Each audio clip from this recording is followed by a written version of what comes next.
what up everybody, it's your boy Mr. Ghana baby, and I'm back again with another video. I'm currently here in Ghana, and I cannot come to Ghana without talking about the year of return. Aya Maya, nice to meet you. What's up, man? Hi. Hello. Hi, can I know your name, by the way? My name's Khalid David. Okay, Yeah. and what about you? My name is Sharnetta Dave. I go by Sharky. Wow. What are you doing in Ghana? So, you want to start? It's okay. So, we're participating in the year return. We came back to Ghana for the first time to kind of just see the culture, see the community. We visited the Point of No Return and just kind of wanted to have a holistic experience with you know, a place like this. So you were in Cape Coast? Yeah, we visited Cape Coast. We did a couple things. Yeah. How do you feel when you went to Cape Coast, by the way? I mean, I think for different people it's different. For me, I was like actually seeing it and kind of like having a moment with it. You want me to be honest? Yeah, Be honest. I took the position after seeing it. I was like, fuck the Point of No Return. And this is why, because people left through those gates thinking that they will never step foot on these shores again. Wow. And the people who set it up had the same idea that, oh, it's a wrap for you. And in this year, by my presence being here, I've proven it wrong.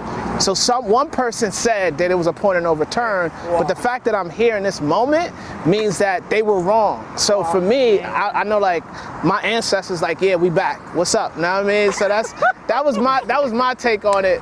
But you know, different people have different reactions to it. That's amazing. Yeah. Can I know from you, when you went to Cape Coast, have you been to Cape Coast? Yes, we all went together. Okay, can you tell me something after being at Cape Coast? Well, for me, I actually thought about how it started a conversation for me. My son's, his name is Kamau, which is a East African name, Kikuyu tribe. But it made me think about a conversation that needs to be had, not just with Black Americans, but I was thinking like the tour guide he was so great. His name was Nana. He was amazing. But I was like, oh my gosh, what about like Black American historians, talking to in conversations with historians here? Like he was so well versed, so proud of the history, and actually said things for the first time that I've never heard that anyone else speak. And I was just thinking like the conversation needs to be had between Blacks globally, and it seems like you're doing a lot of work with sharing this perspective. And I think I have friends from Africa in the US, and I'm just like, wow, how did I never take it as an opportunity to really explore this conversation and arrive at new understandings about this experience on our own. So it took me to come all the way back here to have a conversation or to hear things for the first time about the trade. Like in the US, we hear that, oh, well, the Europeans came in and just blasted over everything, and that's how we got here. It's like, no, people were trading, chiefs were captured. It's just like a conversation that I feel like we all need to have as global citizens. I always say we're kidnapped Africans who were plopped in the US. So it's like... now you're in Africa. Do you feel like you're back home?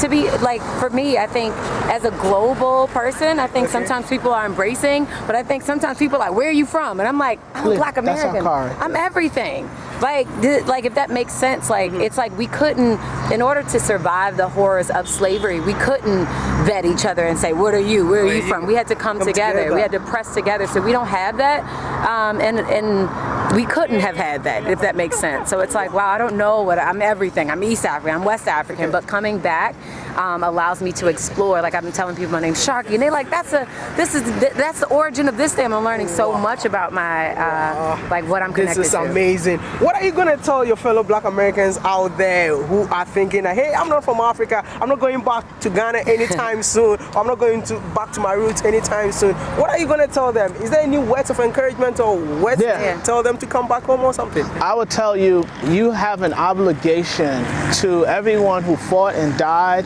everyone who survived the Middle Passage, everyone who survived slavery from the Caribbean, from sugarcane fields in the Caribbean to the cotton fields of the American South.